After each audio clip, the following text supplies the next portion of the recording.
लूणा कहता है कि मैं जब भी ये बात कहता हूँ कि मैं कुछ भी नहीं हूँ, तो ये सच है कि मैं कुछ भी नहीं हूँ।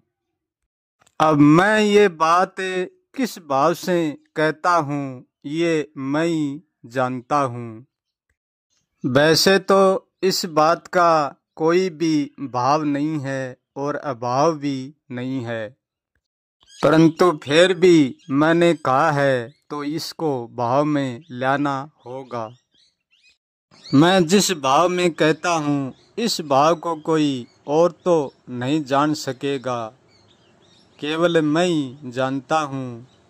और इस भाव को दूसरा कोई जानेगा तो वो मेरा जानना नहीं होगा। जैसे मैंने जाना है ऐसा वो नहीं जान पाएगा, क्योंकि दूसरा व्यक्ति मेरे भाव को जानेगा तो उसका जानना अलग हो जाएगा। ये भाव को दूसरा कोई भी नहीं जान सकता कि मैं किस भाव से ये बात कहता हूँ, किस भाव से जानता हूँ कि मैं कुछ भी नहीं हूँ। हर व्यक्ति इस भाव का अलग अलग उत्तर प्रश्न करेंगे। जैसा जैसा जिसके समझ में आएगा वो वैसा वैसा करेगा, परंतु ये भाव दूसरे के समझ में आने का नहीं है। केवल समझा तो मैंने ही है, दूसरा समझ नहीं सकता। दूसरा इस भाव का उत्तर कर सकते हैं, प्रश्न भी कर सकते हैं और सुन भी सकते हैं और मान भी सकते हैं और नाकार भी कर सकते हैं। इस भाव पर जो चाहे जैसी व्यक्ति राय रख सकता है, परंतु जैसा मैंने भाव को जाना है ऐसा दूसरा व्यक्ति जान नहीं सकता। और जो दूसरा व्यक्ति जानेगा वो मेरा भाव नहीं होगा, जो जानेगा उसी का ही भाव होगा। ऐसे जो मैंने जाना है मेरा भाव दूसरे का भाव नहीं हो सकता।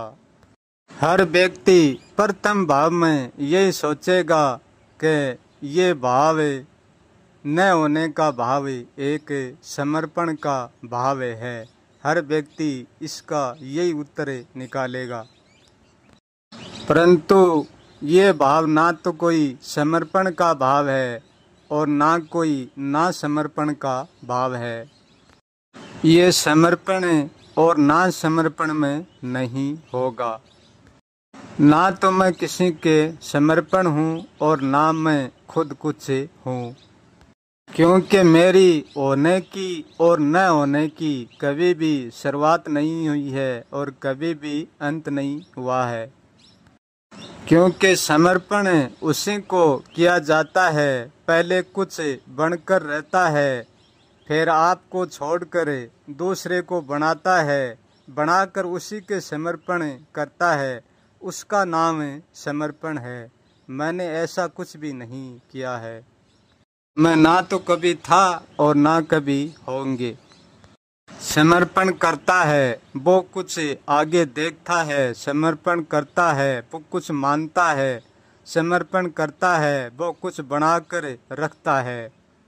मैं कहीं पर भी कुछ नहीं देखता हूँ, कहीं पर भी कुछ भी बनाकर नहीं रखता हूँ, बनकर नहीं रहता हूँ। यदि कोई मेरी सच को जाने तो मेरी सच ये है कि जो भी मैं कहता हूँ और जो भी मैं जानता हूँ, ये मैं सब न जानने के आधार पर ही कहता हूँ, जानने के आधार पर कुछ भी नहीं कहता हूँ। जो जानता है उसको बनाने का किसी न किसी का पता होता है, मुझे बनाने का किसी का भी पता नहीं है। मैं कुछ भी नहीं हूँ, ये बात मैं मानने के लिए भी तैयार नहीं हूँ और नहीं मानने के लिए भी तैयार नहीं हूँ। जब मैं दोनों बातों में भी तैयार नहीं हूँ तो पकड़ने वाला इस बात को कहाँ से पकड़ेगा। मैं कुछ भी नहीं हूँ, इनसे ज़्यादा कोई को भी पकड़ने को कोई कारण नहीं मिलेगा। और जे कोई को कारण मिलेगा तो वो मेरा कारण नहीं होगा, वो लोगों का बनाया होगा कारण होगा। जिस व्यक्ति के पास सब कुछ जानने की शक्ति होती है, उसके पास कुछ भी नहीं जानने की शक्ति भी होती है। अब यहाँ प्रश्न ये उठता है कि कुछ भी नहीं जानता है वो कुछ भी कहता भी नहीं है। ये बात भी सत्य है।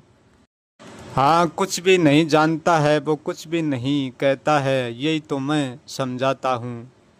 मेरा संकेत सब कुछ जानकर कहने की ओर नहीं होता है।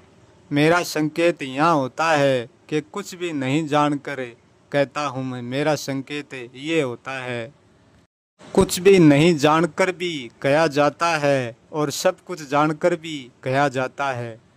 फिर उसमें फर्क क्या है? जानकर कहा जाता है वो भी कहा जाता है, न जानकर कहा जाता है वो भी कहा जाता है। उसमें तो कोई फर्क भी नहीं दिखता। यही सच है, फर्क नहीं देखना ही सत्य है। ये बात ऐसी है जैसे अंधेरा प्रकाश के बिना अंधेरे को नहीं जानता है और फिर भी वो अंधेरा अंधेरे में रहता है। अंधेरा अंधेरे को न जानकर ही अंधेरे में रहता है। ऐसे ही मैं कुछ भी नहीं हो करे अजानने का प्रश्न जानने में करता हूँ, परंतु मेरे न होने के पीछे कोई मत भागिए, उस बात को कोई मत मानिए। केवल खुद के न होने की खबर कीजिए। होने की खबर कीजिए, न होने की खबर कीजिए। केवल खुद की खबर करनी है, क्योंकि मेरे संपूर्ण रहस्य को कोई नहीं जान सकता, केवल आइडिया लगाया जा सकता है। वैसे भी पूरा रहस्य दूसरे का दूसरा कोई नहीं जान सकता, केवल सब पर आइडिया ही लगाया जा सकता है। वो आइडिया कहाँ तक सत्य है, कहाँ तक मिथ्या है, ये बात व्यक्ति स्वयं ही जानता है।